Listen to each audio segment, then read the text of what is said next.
सबको जय मसीह की। परमेश्वर आप सबको बहुत आशीष दे। फिर से एक प्रश्न के साथ मैं आपके सम्मुख में आया हूं और ये प्रश्न है कि कैसे एक मसीह व्यक्ति अपने उस बुलाहट को जान सकता है।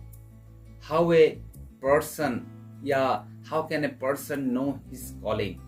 हम बहुत बार जब मसीह में आते हैं तो बहुत बार कंफ्यूज हो जाते हैं कि हमको परमेश्वर ने किस लिए बुलाया है और परमेश्वर हमारे जीवन में क्या करना चाहता है। लेकिन मैं आशा करूंगा आज के इस वचन को सुनने के बाद कि आपके जीवन में आप कॉलिंग को लेके निश्चिंत हो जाएंगे और कंफर्म हो जाएगा कि परमेश्वर ने आपको किस लिए बुलाया है।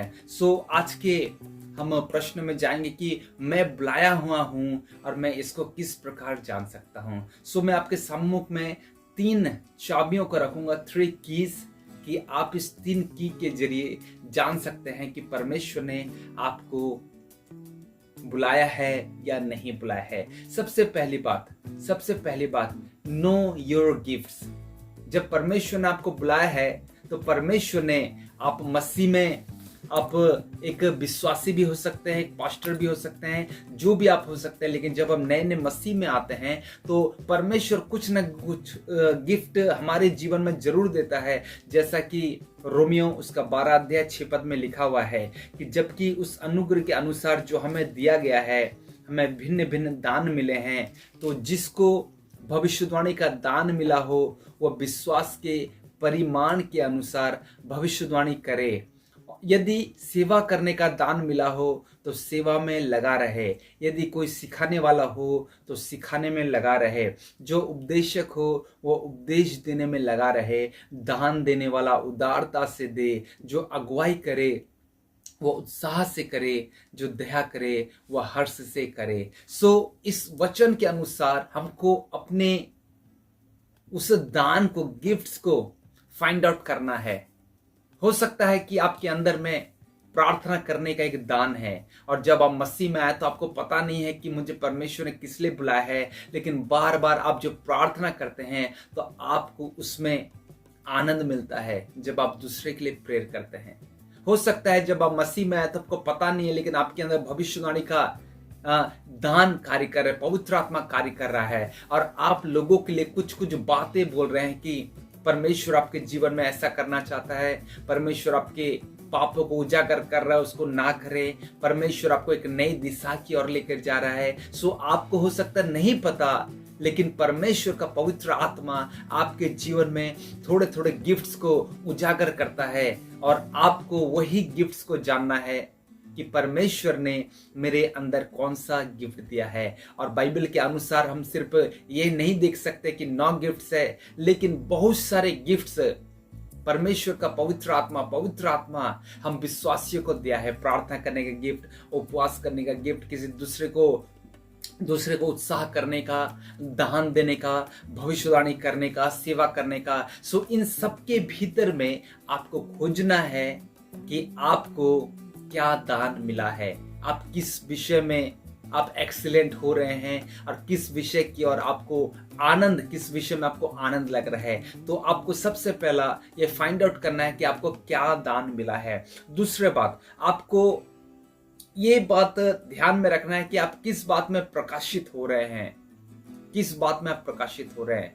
हो सकता है आप एक विश्वासी हैं जो नए नए प्रभु यीशु मसीह को ग्रहण किए हैं, लेकिन आपको गाना गाना बहुत पसंद आ रहा है और लोग बार बार आपको देख रहे हैं कि आप स्टेज के ऊपर में किसी न किसी तरीके से आ रहे हैं और आप गाना गा रहे हैं। हो सकता है कि आप प्रभु में नए नए हो, लेकिन आपको बजाना बहुत अच्छा लगता है। आप बार बार कोई ना कि कॉन्सर्ट हो या मसीह प्रोग्राम हो या घर के किसी भी सिफकाई हो, आप उसमें बजा रहे हैं। आपको इस प्रकार ध्यान रखना है कि आपको उस बजाने का दान तो नहीं मिला है, आपको गाने का दान तो नहीं मिला है, आपको और कोई दूसरा दान तो नहीं मिला है। इस प्रकार आपको देखना है कि मैं किस बात में एक्सपोज हो रहा हूं। परमेश्वर ने, प्रभु यीशु मसीह ने पौलुस को दर्शन दिया। कब दर्शन दिया? जब वह दमिश्क की मार्ग पर था और 3 दिन तक वो उस रोशनी को देखने के बाद अंधा हो गया, बाइबल बताती है। और वह पौलुस ना जानता था कि मुझे परमेश्वर ने क्यों बुलाया है।